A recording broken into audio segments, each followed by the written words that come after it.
Our today's presentation aims at describing a rapid and simple approach to assess the multiaxial fatigue life in notched components, based on the total strain energy density. This is the agenda. Firstly, the motivation and goals, then a brief overview of the multiaxial fatigue life prediction model. After that, experimental and numerical procedures. Next, results presentation, and finally, some concluding remarks.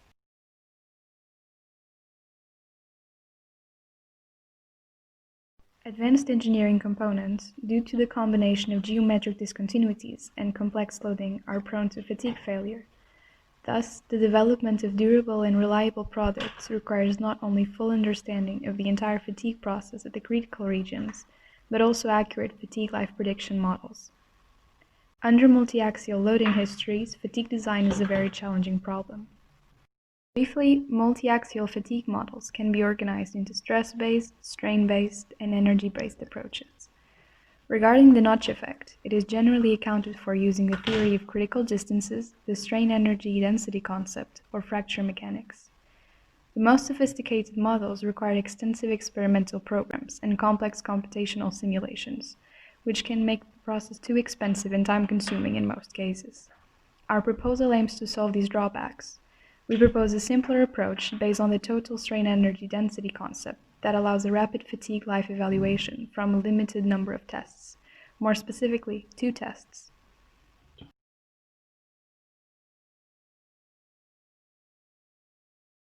The model is based on 2 premises. 1.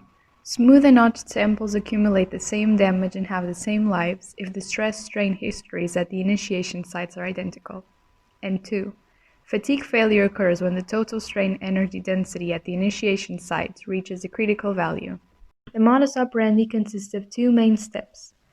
Firstly, we develop a fatigue master curve. In the current formulation, the amount of experimental data is limited to 2 low-cycle fatigue tests performed at 2 strain amplitudes. These tests allow the development of the strain-life relationships and the development of 2 single-element numerical models, representative of the cyclic plastic behavior.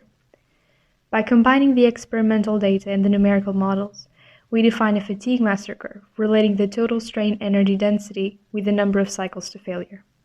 Here, the total strain energy density is accounted for by the sum of both the elastic positive and the plastic components.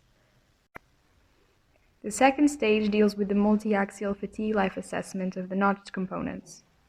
Here, we determine an effective value of the total strain energy density at the critical region by applying the theory of critical distances, which is used to estimate the number of cycles to crack initiation.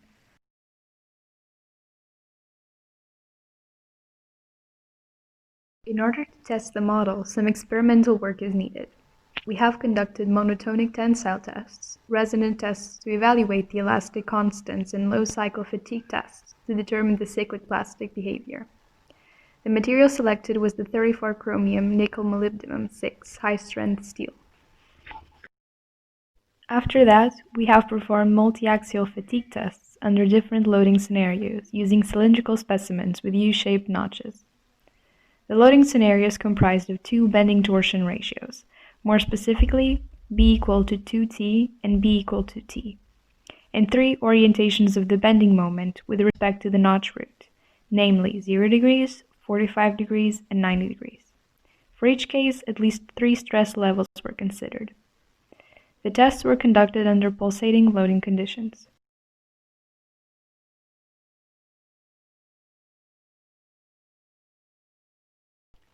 Regarding the numerical procedure, firstly we developed 2 single-element models representative of the cyclic elastic plastic behavior of the material. The models assume 2 main features. 1. The isotropic elastic behavior was modeled by the generalized Hooke's law. And 2. The plastic behavior was modeled by the von Mises yield criterion, coupled with the Lemaitre-Chaboch nonlinear kinematic hardening law under an associated flow rule. The von Mises yield surface was used to describe the onset of plastic yielding. The elastic plastic simulations of the notched samples were carried out using the DD3IMP software, an implicit 3-dimensional finite element code developed at the University of Coimbra. At the notch region, an ultrafine mesh was created. bending moments and torsion moments were applied by a single force.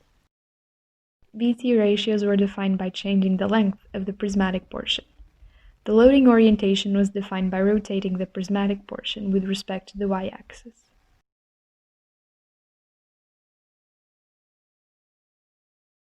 Let me show you some results about the multiaxial fatigue campaign. In this slide, we can see the typical surface crack paths and the initiation sites associated with the different loading histories. As expected, surface crack paths and initiation sites are significantly affected by both the BT ratio and the loading orientation. Briefly, surface crack curvature increases with higher shear stress levels and higher BT ratios. Regarding the initiation sites, they tend to be closer to the curved edge of the notch with the increase of the shear stress level and the angle. Both the surface crack trajectories and the crack initiation sites were successfully predicted from the first principal stress field and the maximum value of the first principal stress at the notch surface, respectively. Below, we can see the numerical predictions, and at the top, a comparison between the numerical simulations and the experimental observations. In fact, there is a very good agreement, which is an interesting outcome. Concerning the initiation angles, not surprisingly, they are affected by both the BT ratio and the loading orientation. These locations were also successfully predicted by accounting for the first principal direction at the initiation site. As exhibited in the figure, our predictions are very well correlated with the experimental observations. Maximum errors are lower than 5 degrees. The examination of fracture surfaces via scanning electron microscopy, as can be seen in the figures, has shown that crack initiation occurred from geometric irregularities or inclusions located at the notch surface. In addition, as expected for this alloy, we have found islands of inclusions and pores dispersed throughout the material. As far as the fatigue life prediction is concerned, as referred to above, the first step deals with the generation of the fatigue master curve. In this slide, we compare the stable hysteresis loops generated in the numerical simulations with those collected in the experiments for higher and lower strain amplitudes. We can clearly see that stimulations and experiments are quite close, which validates the proposed approach. Using the simulated hysteresis loops, we can calculate the total strain energy densities associated with different strain amplitudes. The corresponding numbers of cycles are estimated from the strain-life relationships defined from the two experimental tests. As can be seen in the figure below, the curve fitted using the mixed numerical experiment approach proposed here, which only considers two tests complemented by two numerical models, is similar to the one generated using a full experimental approach.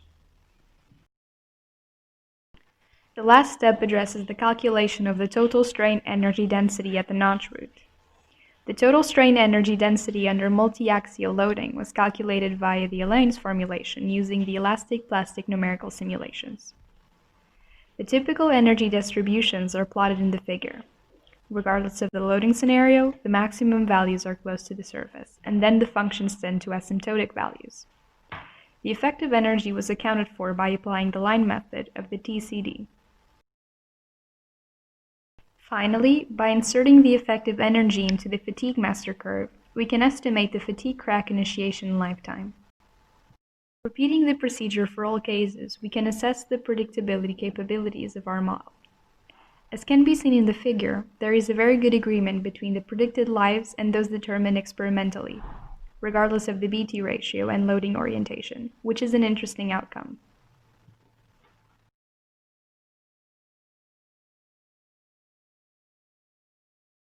Finally, a few conclusions. Fatigue master curves defined in terms of total strain energy density versus number of cycles to failure can be defined via two elastic plastic finite element models and two strain control low cycle fatigue tests performed using smooth samples. Crack initiation sites, crack initiation angles, and surface crack paths can be predicted from the maximum value of first principal stress, first principal direction, and first principal stress field at the notch surface, respectively. The effective value of the total strain energy density evaluated nearby the initiation sites using the line method of the TCD is adequate to correlate the fatigue lifetime with the applied loading for the notched geometries and loading scenarios investigated here. Thank you.